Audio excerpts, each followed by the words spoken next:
Ouais, bonjour chacun, chacune. Plaisir de vous revoir. Vous allez bien? Merci beaucoup à l'équipe de louanges, aux musiciens, aux chantres. Magnifique temps. Merci beaucoup. Est-ce qu'on peut les applaudir? Bravo, merci beaucoup. On voit qu'il y a du zèle. Et c'est bien qu'il y ait du zèle dans la maison de Dieu. Amen. J'aimerais partager avec vous aujourd'hui. Mon thème sera ne laissez pas votre passé définir votre avenir. La fin d'année, c'est souvent comme une période un petit peu de bilan de tout ce qui a réussi, de tout ce qui a peut-être échoué, etc. Et puis c'est souvent une période où il y a des vieux souvenirs qui remontent en nous. Et puis habituellement, chaque être humain a essentiellement deux dossiers de mémoire. L'un, c'est un dossier des choses positives que tu as vécues, des engagements que tu as pris avec Dieu, des réussites, des moments d'épanouissement, de satisfaction, de joie.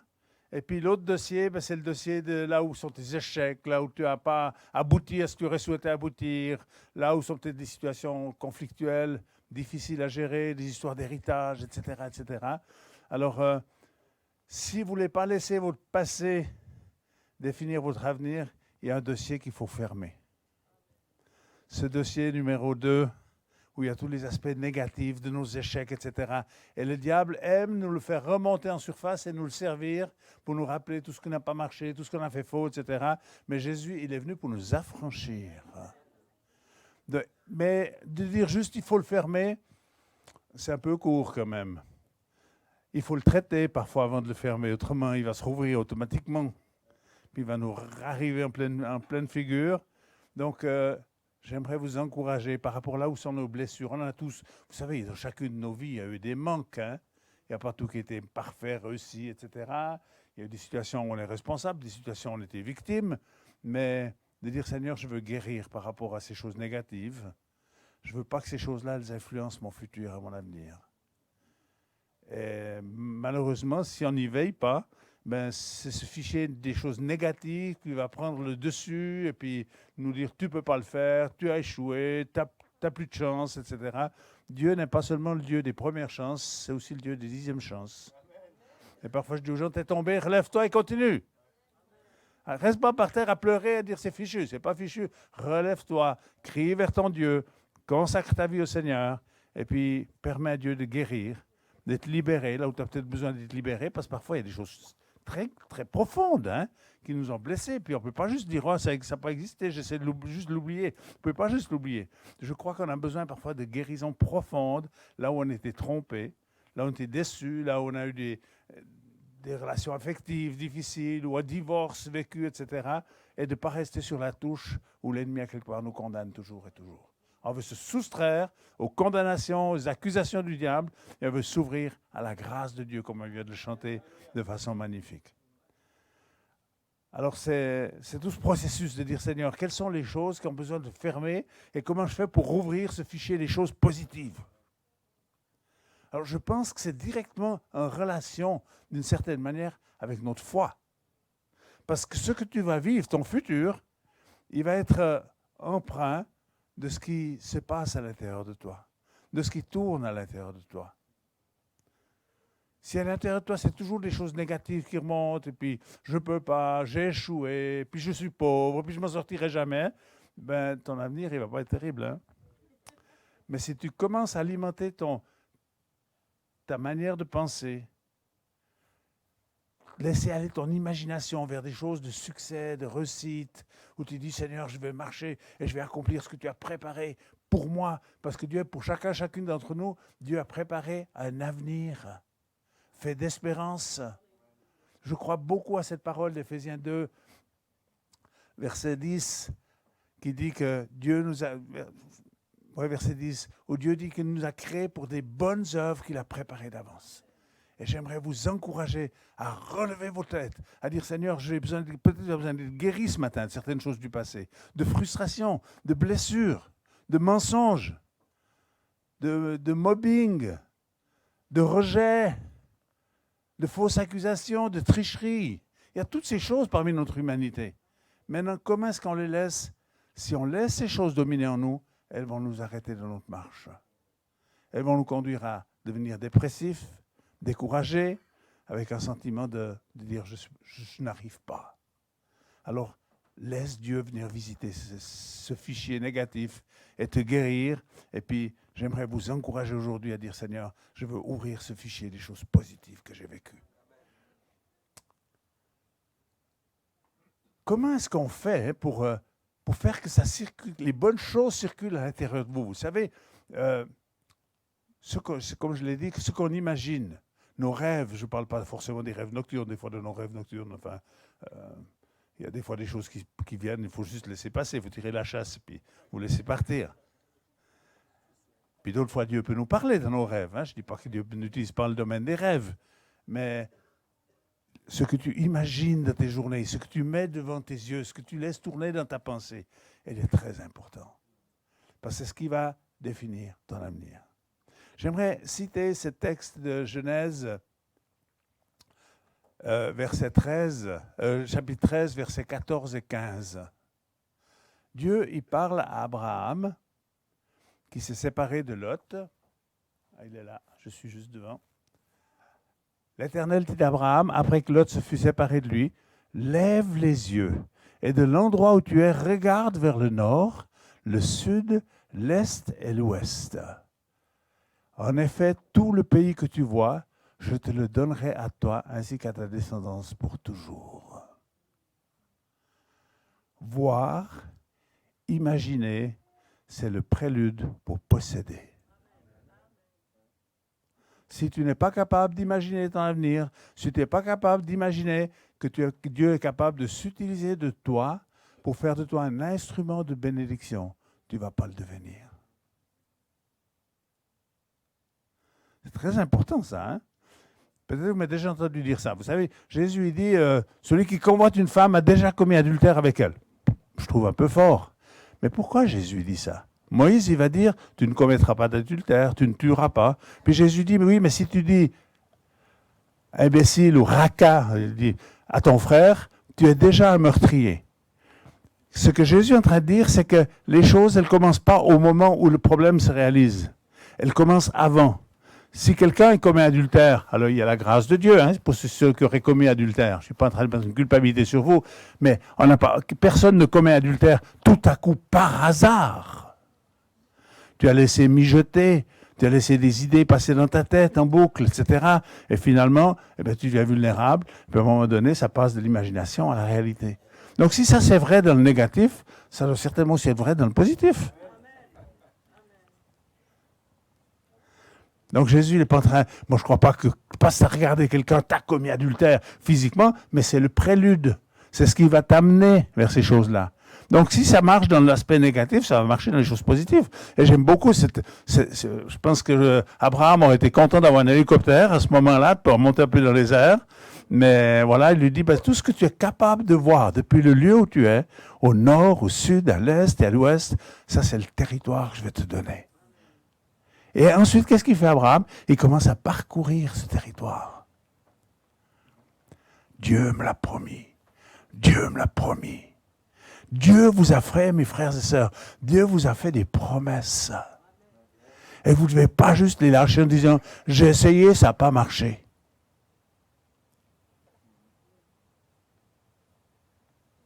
Oui, mais quand ça n'a pas marché, on fait quoi? Mais on recommence. Il y a un don dont vous avez besoin, un don spirituel. On ne trouve pas dans la Bible, écrit tel quel. Il est dit de façon un peu voilée. Est-ce qu'il y en a qui veulent avoir un don spirituel pour avoir une percée? C'est le don de la hardiesse. De dire, je ne lâcherai pas, je continuerai ce que j'ai commencé à faire. Je crois que ça, si vous avez ce don-là, vous êtes capable de commencer à visionner et à voir la gloire de Dieu. J'ai ressorti un vieux bouquin qui m'a beaucoup parlé. C'est le livre de la 4e dimension de Yonggi Cho. Est-ce qu'il y en a qui l'ont lu, la 4e dimension de Yonggi Cho? Quelques-uns. Je vous encourage à le relire.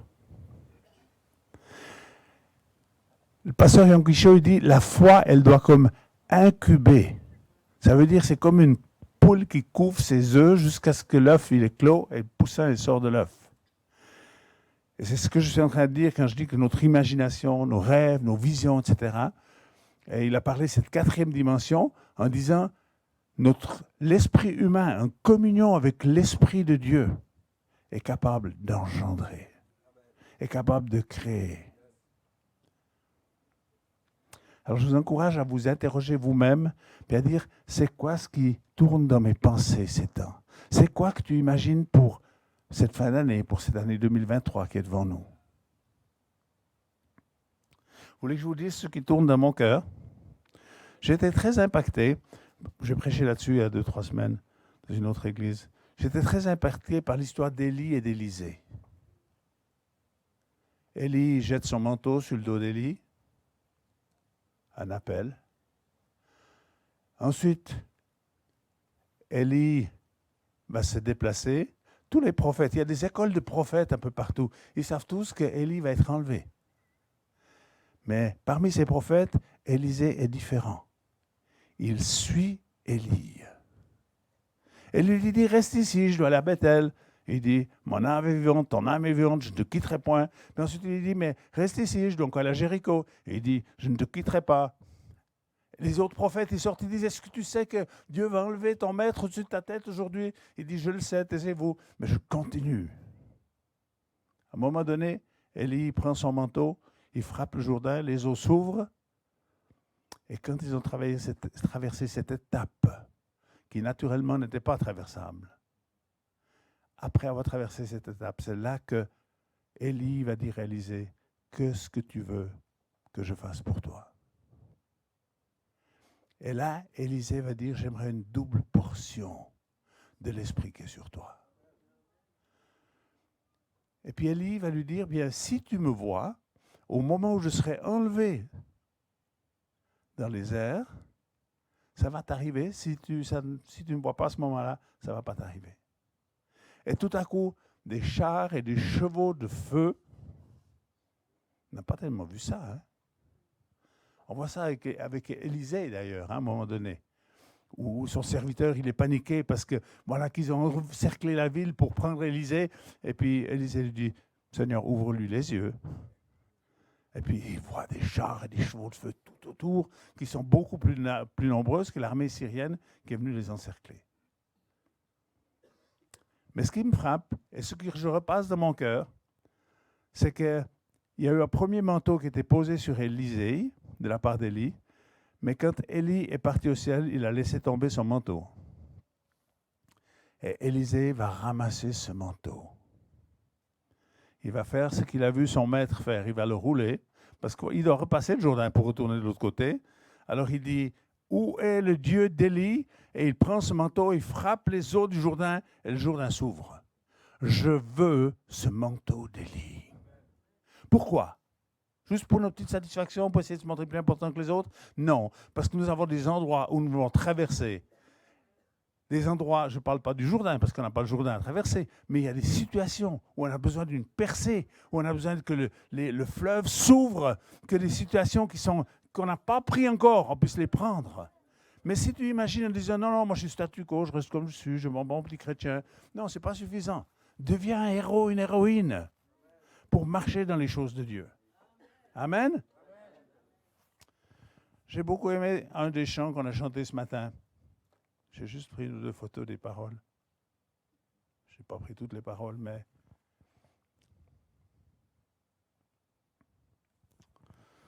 Je te fais toute la place pour agir comme tu le veux. On en dit des trucs à Dieu, hein? Je te fais toute la place pour que tu puisses agir comme tu le veux. Est-ce que vous allez coopérer avec Dieu dans cette fin d'année, et puis les années qui viennent, et puis le laisser faire tout ce qu'il veut, ou bien est-ce que vous allez lui opposer une certaine résistance en disant, Seigneur, ça je suis d'accord, ça je ne veux pas.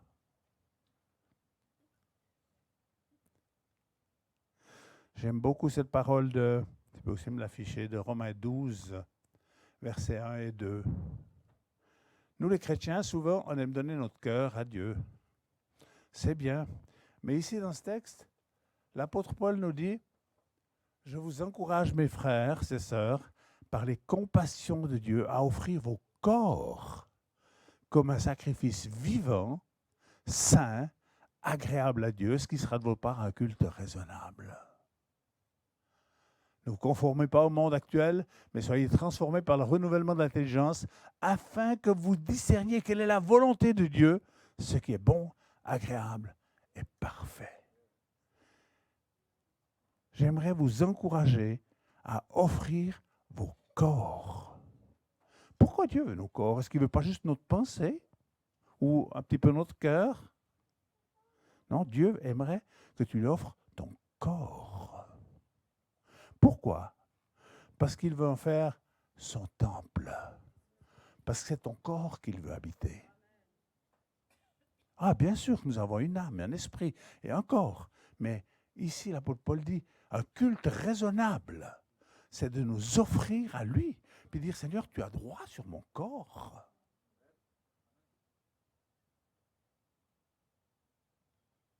Est-ce que tu lui as offert ton corps? Ou comme ce garçon des membres de notre église, il avait fait une bêtise et son père lui dit, tu crois qu'il est comment ton cœur maintenant? Il dit, j'ai pas de cœur. Il dit, comment ça, tu n'as pas de cœur? Il dit, je l'ai donné à Jésus.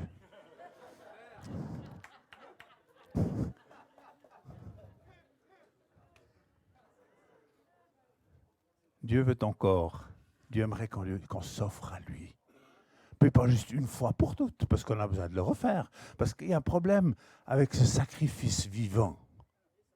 Dans l'Ancien Testament, les sacrifices qu'on offrait à Dieu, c'était des sacrifices qui étaient morts. Alors une fois qu'ils étaient sur l'autel, ils y restaient. Mais nous, on est des sacrifices vivants. Alors on a une tendance à redescendre de l'autel. Donc il faut y retourner de temps en temps. Il faut reconsidérer, comme dit le prophète Agé, reconsidérer nos voies. Puis dire, Seigneur, arrête de tourner en rond en disant, ça ne veut pas aller, ça veut aller. Retourne vers ton Dieu. Apprends à l'aimer. Dis-lui que tu l'aimes. Ne faites pas comme cet homme qui est venu me voir et m'a dit, moi je demande pardon à Dieu tous les jours parce que je ne l'aime pas. J'ai dit, tu es chrétien, tu n'aimes pas Dieu. Il dit, si je l'aime, mais vu que je ne l'aime pas assez, je lui demande pardon. J'ai dit, tu ne vas pas grandir. Si tu fais ça avec ta femme, tu vas divorcer. Arrête de lui demander pardon parce que tu ne l'aimes pas. Dis-lui que tu l'aimes. Aucun d'entre nous peut prétendre, on n'est pas Dieu. On est juste ses créatures, ses enfants. Notre amour, est-ce qu'il est parfait de chez parfait? Non. Mais plus tu dis à quelqu'un que tu l'aimes, nous on va fêter prochainement, avec mon épouse, on va fêter nos 50 ans de mariage. Mais on se dit quand même tous les jours qu'on s'aime. Mais évidemment qu'il faut fermer les vieux dossiers. Hein. Hier soir, je parlais avec une dame à la soirée Miracle et Guérison. Elle disait, c'est tellement une catastrophe chez nous. Il me dit, on ne fait plus que de s'engueuler. Elle est vraiment fait une démarche avec le Seigneur. Son mari, il est bourru, il est alcoolique. Et puis elle a tendance à lui répondre. Vous savez, quand on est blessé, normalement, on rend un peu la monnaie de la pièce. On ne sait pas dire les choses gentilles. J'ai dit, comment tu le traites, toi? Il me dit, pas bien. J'ai dit, vous n'arrivez pas à parler ensemble? Non. J'ai dit, mais demande à Dieu de t'aider, de te montrer. Ne rentre pas dans la spirale où c'est toujours plus fort, on crie plus fort, on dit des choses méchantes les uns contre les autres. Ça ne peut que se dégrader. Tu dois commencer à inverser la tendance. Tu ne vas pas y arriver. Je lui dis, tu vois, quand quelqu'un il est déshydraté, on ne lui fait pas boire 3 litres d'eau d'un seul coup. On met du goutte à goutte. Peut-être qu'à des domaines de nos vies, on a besoin du goutte à goutte de Dieu. Parce qu'on ne supporte pas la grosse dose. Il faut réhydrater certaines parties. Mais offrez-vous à Dieu comme un sacrifice vivant. C'est intéressant, Paul dit ensuite que si on fait cela, notre manière de penser va changer. Soyez transformés par le renouvellement de l'intelligence. Et si on est transformé par le renouvellement de l'intelligence, on va discerner ce qui est bon, agréable et parfait. Amen? Vous voulez ça? Vraiment? Utilisez votre imagination. Permettez pas à votre imagination d'aller là où elle veut aller. L'apôtre Paul, il écrit aux Philippiens, il dit que tout ce qui est pur, que tout ce qui est juste, que tout ce qui mérite l'approbation, tout ce qui est digne de louange, etc., soit l'objet de vos pensées. Si nous ne veillons pas sur nos pensées, le diable va venir injecter toutes sortes de choses qui vont nous polluer, qui vont nous rendre gringes, qui vont nous empêcher de jouir de la vie. Et même quand les bons moments sont là et qu'on peut jouir des bons moments de la vie, bien, on n'arrive même pas à en jouir parce que on est méchant, on est agressif, on est gringe. Gringe contre les autres, gringe contre soi-même. Vous comprenez mon langage, ce que je veux dire, quand je dis gringe. Hein? Je pense que ça ne vous est pas arrivé à vous, mais des fois on n'est pas seulement fâché contre... On est fâché contre les autres parce qu'on est fâché contre soi-même. Vous avez remarqué ça? C'est rare que quand on est fâché contre soi-même, on soit très agréable avec les autres. Mais des fois, ça se décide au moment où tu mets le pied dehors du lit.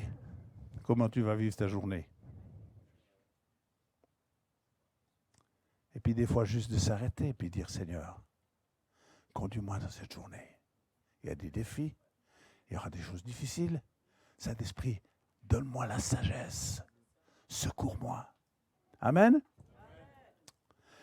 Pourquoi il est si important de se donner à Dieu et de prendre un nouvel engagement avec Dieu plus que jamais?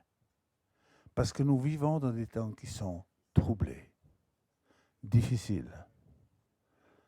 Je vais le faire assez court, mais je veux dire une ou deux choses à ce sujet-là.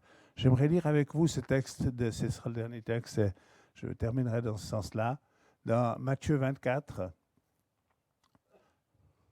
à partir du verset 3.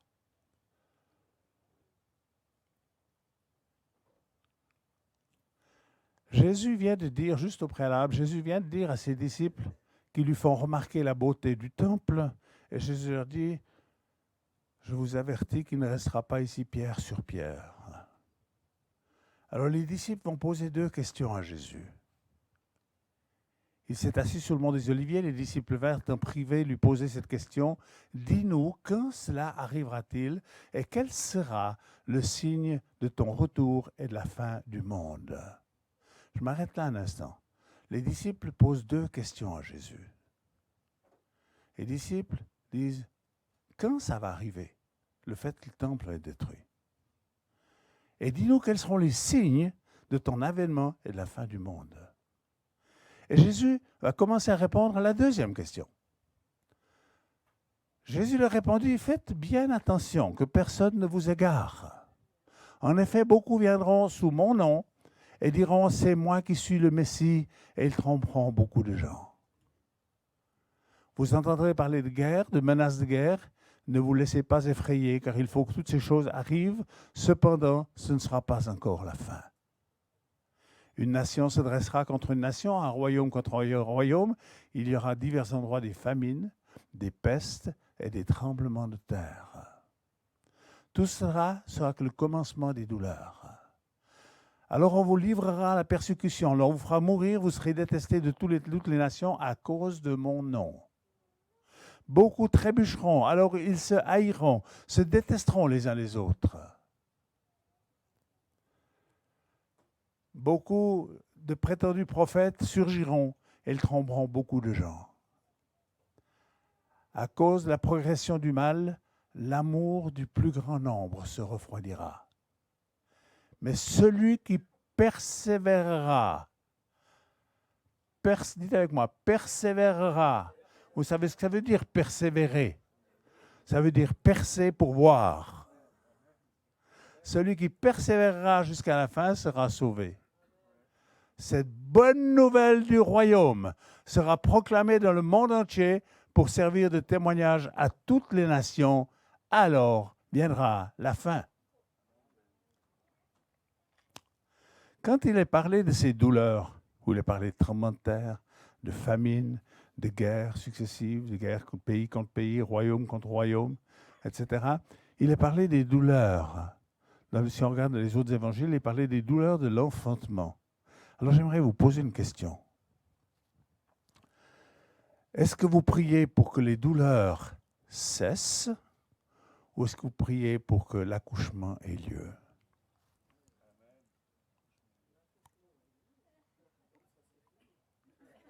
On ne se réjouit pas de ce qui est en train de se passer, hein? De loin pas. Et puis on prie pour nos frères et sœurs en Ukraine, en Russie et partout ailleurs. Parce que, puis même dans certains pays où on sait que c'est des pays malveillants, eh bien, il y a nos frères et sœurs dans ces pays-là. Il ne faut pas qu'on oublie ça. Mais quand il parle des douleurs de l'enfantement, ça veut dire qu'il va y avoir une naissance. C'est quoi cette naissance que nous attendons? C'est l'établissement du royaume de Dieu. Et les signes qui sont actuellement devant nous, qui ne sont pas beaux, puis que d'une certaine manière que nous ne comprenons pas ou que partiellement, sont des signes du retour prochain et de l'avènement de Jésus-Christ.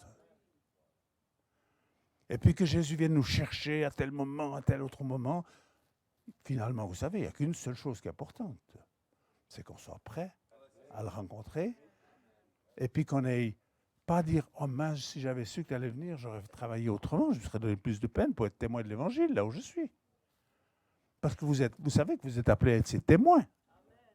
Et puis de toute manière, même si vous ne le voulez pas, vous êtes témoin. La seule différence, c'est qu'on peut être bon ou mauvais témoin. C'est bon, c'est mieux. Soyez des bons témoins. On ne se laisse pas effrayer. Il y a des choses pas belles qui sont décrites dans ce texte-là, où Jésus répond à ses disciples concernant...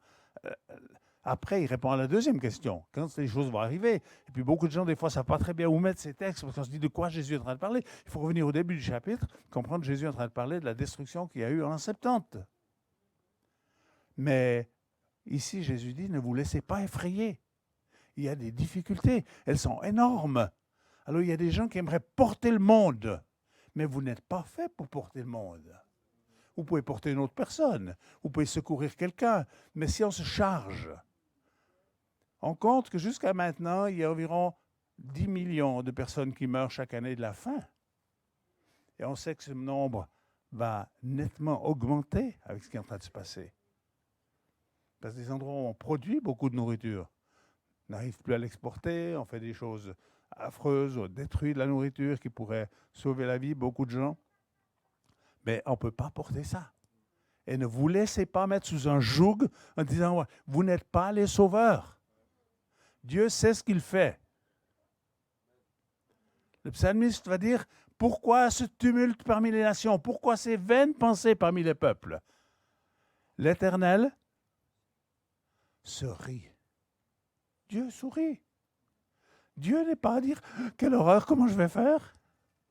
Il y a des jugements de Dieu qui arrivent. On ne comprend pas le pourquoi du comment. Laissons Dieu être Dieu. Prions pour que son avènement vienne. Soyons témoins de l'Évangile. Et cette dernière parole, cette toute dernière parole où il est dit, si tu l'as pas, je prends juste ma Bible pour la citer. Parce qu'il ne faut pas qu'on oublie cela. Mais celui qui persévérera jusqu'à la fin sera sauvé, gloire à Dieu. Cette bonne nouvelle du royaume sera prêchée dans le monde entier pour servir de témoignage à toutes les nations. Alors viendra la fin. Il y a un temps de tumulte, il y a un temps de difficulté, mais il va y avoir encore une Pentecôte, une effusion de l'Esprit de Dieu, où tous ceux qui sont en recherche de Dieu pourront trouver et rencontrer Dieu. Amen. Donc, on prend le premier fichier, celui là où on a nos recettes, là où on a du plaisir, là où on a pris des engagements avec Dieu, etc. Et puis on essaye de guérir et de fermer ce fichier numéro 2 des choses négatives. Vous devez travailler à ça. Si vous avez besoin de conseils, venez voir vos responsables, demandez la prière, mais il faut tourner, il faut fermer ces fichiers-là, sinon ils vont continuer à empoisonner vos vies.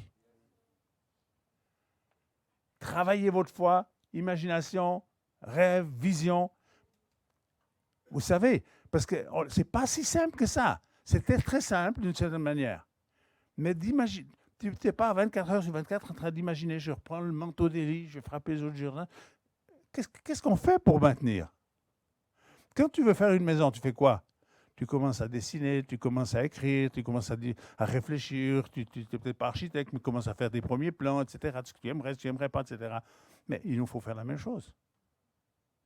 Depuis plusieurs jours, 1 ou 2 semaines, régulièrement dans mon temps de prière, Ce matin, j'avais un tapis devant moi, un petit tapis de la salle de bain. Je l'ai roulé, je dis, je frapperai les eaux du Jourdain. Je traverse là où je n'ai pas encore traversé, etc. Juste pour mémoriser. Je ne suis pas en train de faire du théâtre, puis je ne fais pas ça en public, je fais ça dans ma sphère privée. Mais je veux travailler, je ne veux pas que ça quitte ma mémoire, et je parle. Imagination, mais ensuite, parlez ce que vous avez imaginé. Parlez ce que vous allez être. Dites-le. Tellement puissant la parole. Hein? Quand on relit Jacques chapitre 3, eh bien, on voit que Dieu nous a donné un outil dans notre bouche qui peut engendrer la vie et puis la mort. Donc, la vie, c'est mieux. Amen. Est-ce qu'il y en a qui veulent fermer le fichier numéro 2 et guérir s'il y a besoin de guérir?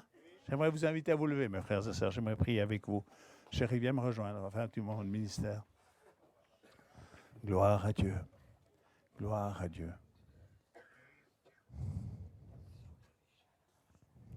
Seigneur Jésus. Seigneur Jésus. Nous sommes debout devant toi, des êtres humains, avec notre humanité, mais notre certitude que tu nous as adoptés, que nous sommes enfants de Dieu. Et que ça ne repose pas sur nos réussites, sur tout ce qu'on a réussi à faire. Ça repose sur ton amour, sur ta rédemption, ta vie donnée pour nous racheter. Et nous disons merci Seigneur. Et j'aimerais bénir cette communauté, j'aimerais vous bénir chacune d'entre vous. Que Dieu vous donne cette capacité de guérir. J'aimerais prier que tu sois guéri là où tu étais blessé dans ton âme. Là où il y a eu des injustices, là où il y a eu des peurs qui ont pris place, la panique. Je veux briser, Seigneur, toutes les armes de l'ennemi qu'il cherche à utiliser contre toi. Et il y a des choses tellement justes, merci beaucoup pour la musique, il y a des choses tellement justes, c'est tellement vrai. Il y a des choses où tu n'es pas responsable, tu es juste victime. Mais que tu sois responsable ou victime, je prie que Dieu te donne cette capacité de fermer ce fichier des choses négatives. Et on veut ouvrir ce fichier des choses positives. On veut se rappeler de tes promesses, Seigneur Dieu. On veut se rappeler, Seigneur, que nous sommes aimés de toi. Nous l'avons chanté abondamment ce matin. Que nous sommes aimés de toi, que nous t'aimons, Seigneur.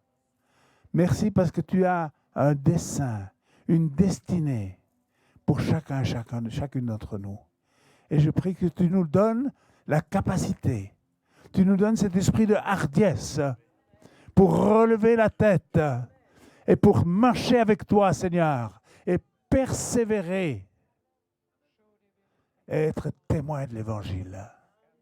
Dans le nom de Jésus. Dans le nom de Jésus. Ouvre nos yeux, Seigneur. Ouvre nos yeux, que nous sassions imaginer, que nous soyons sages, que nous soyons chargés de ta présence, Saint-Esprit, pour imaginer le meilleur, pour le parler, pour le vivre. Seigneur, je proclame sur cette communauté, sur vous, mes frères et sœurs, les responsables, mais chacun d'entre vous, je vous encourage, relevez ce manteau d'Élie pour traverser là où le diable a fermé le chemin, où tu as l'impression que tu ne peux pas retourner, que c'est terminé.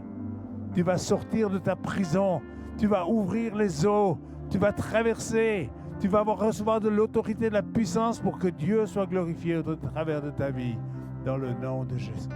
Dans le nom de Jésus. Gloire à Dieu. Encore. Gloire à Dieu. J'aimerais vraiment prier pour que la puissance de Dieu se manifeste. Seigneur, te guéris ce matin de ces douleurs dans les épaules. Dieu te guérit ce matin de ces problèmes et de ces douleurs dans ton dos. Tu as les radios, il y a le diagnostic des médecins, Mais ce matin, je crois à la présence et à la puissance de Dieu qui vient visiter ta colonne vertébrale, qui vient restaurer et guérir. Je redonne à ces douleurs qui sont venues comme habiter en toi et qui sans cesse parlent et te rappellent ça va pas, ça va pas. Je brise ce cercle au nom de Jésus et je libère la puissance de Dieu sur vous, mes frères et sœurs, dans le nom de Jésus. Toutes ces douleurs musculaires, tout ce qui bloque ton corps, ça lâche au nom de Jésus. Ces nerfs inflammés, ces muscles enflammés. Merci Seigneur parce que tu guéris ce matin. Tu guéris Seigneur. Je prends autorité et j'appelle ta puissance de guérison Seigneur sur toute maladie grave, sur tout cancer, sur toute tumeur. Je maudis ces tumeurs. Je maudis la maladie dans sa racine. La vie de ta maladie, je la maudis. Et je bénis ton corps. Et j'appelle cette santé. Dieu, tu as dit au peuple d'Israël, je suis l'Éternel qui te guérit. J'appelle la santé sur vos corps. J'appelle la vitalité. J'appelle la force. J'appelle la capacité de guérir. J'appelle ton corps, les différents aspects de ton corps qui a besoin de travailler, la guérison, qu'il y ait une guérison qui soit opérée dans le nom de Jésus. Je veux briser cette prison où le diable t'a dit tu ne peux pas guérir.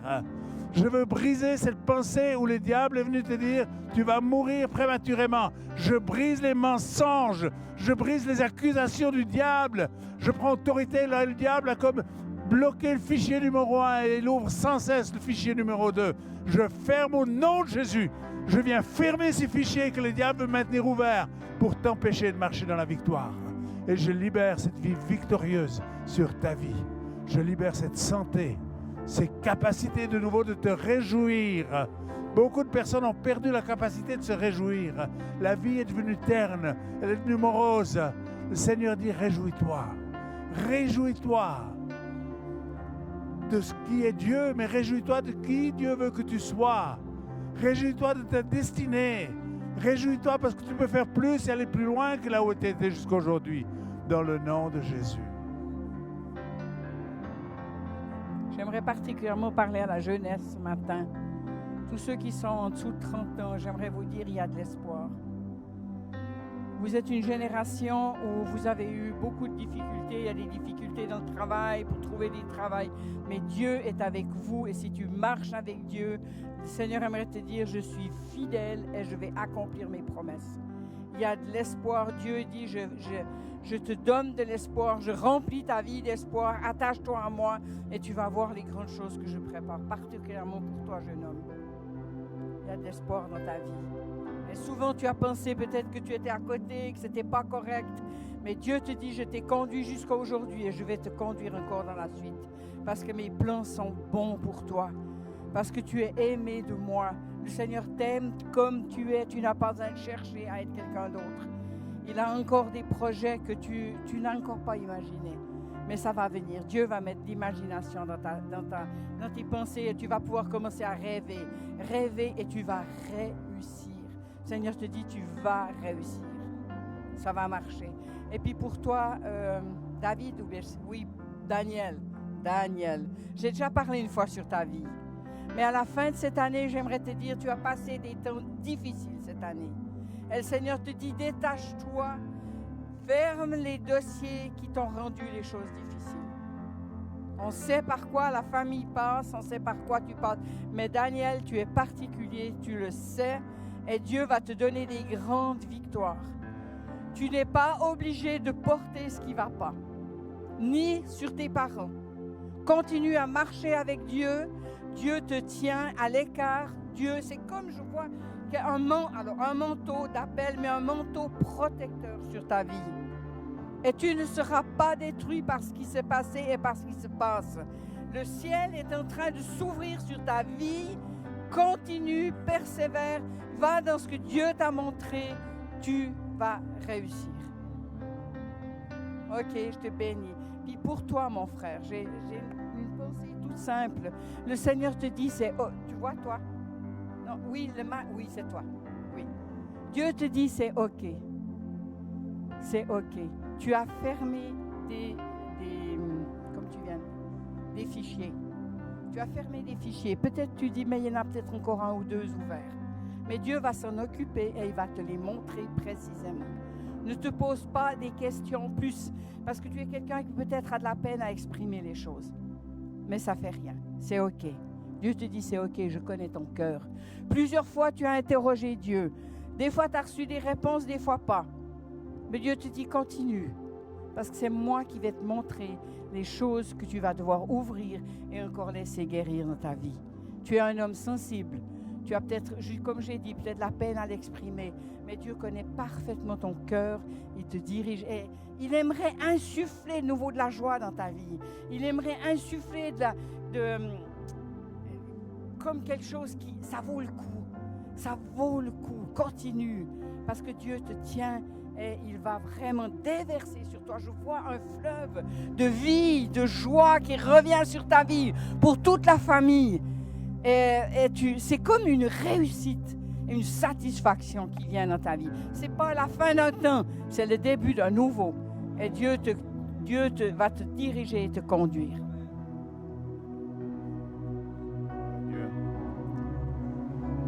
Frères et sœurs, le Seigneur veut répandre sur vous une onction et un don prophétique. Prophétiser, ce n'est pas seulement dire aux autres ce que Dieu t'a dit, mais Dieu va commencer à parler avec toi. Dieu va ramener des pensées claires à l'intérieur de toi. Dieu va venir comme te nourrir. Pas seulement de pain, mais te nourrir de révélations, de réma, de choses nouvelles qui vont naître en toi. Dieu veut répandre une huile de joie. Et je prie, Père, que tu viennes déverser cette huile d'onction. Que l'onction de Dieu soit renouvelée. Père, de la même manière que tu as oint d'Esprit Saint de force Jésus de Nazareth, ton Fils bien-aimé, tu revêts ton peuple d'onction et de puissance. Je vous bénis, vous et vos familles, vous et vos entreprises, vous et vos projets. Et j'ai une vision pour vous, Sabine et Christophe. J'aimerais rappeler que Christophe a été reconnu comme un ministère apostolique. Et j'aimerais te dire que je reconfirme et je maintiens cela. Je vois deux images dans mon esprit. Je vous vois comme en train de gravir des échelons. C'est pas juste pour vos efforts. J'ai l'impression que Dieu va vous revêtir d'une nouvelle mesure de sa grâce. Et puis je vois que malgré ce qu'on a partagé ensemble cette semaine concernant le futur de la salle, etc., je viens d'avoir cette image. J'ai vu comme un port, et je crois que c'est une image de l'église ici. Un port où il y a des bateaux qui sont venus, mais c'est pas une foule de bateaux. Mais je vois qu'à l'avenir, Dieu va comme attirer des nouveaux bateaux dans ce port. Et ça ne va pas rester un tout petit port, juste régional, d'un petit coin. Il y a comme quelque chose de plus large qui va venir. Vous l'avez proclamé pendant longtemps. La gloire de Dieu sur la Suisse romande, sur la France voisine, etc. Dieu va élargir. Peut-être pas forcément exactement de la manière dont vous le pensez, mais il y a un élargissement qui vient. Il y a un aspect multiplicateur qui vient. Dieu va ouvrir vos yeux et Dieu va vous montrer aussi quelles sont les personnes ressources qui vont être des personnes clés pour le futur et pour le développement de cette communauté. On vous bénit, on vous remercie de votre attention. Prie que la grâce et la faveur de Dieu soient sur vous. On vous souhaite de belles fêtes de fin d'année, qu'il y ait de la joie et de la bonne humeur dans vos maisons. Amen.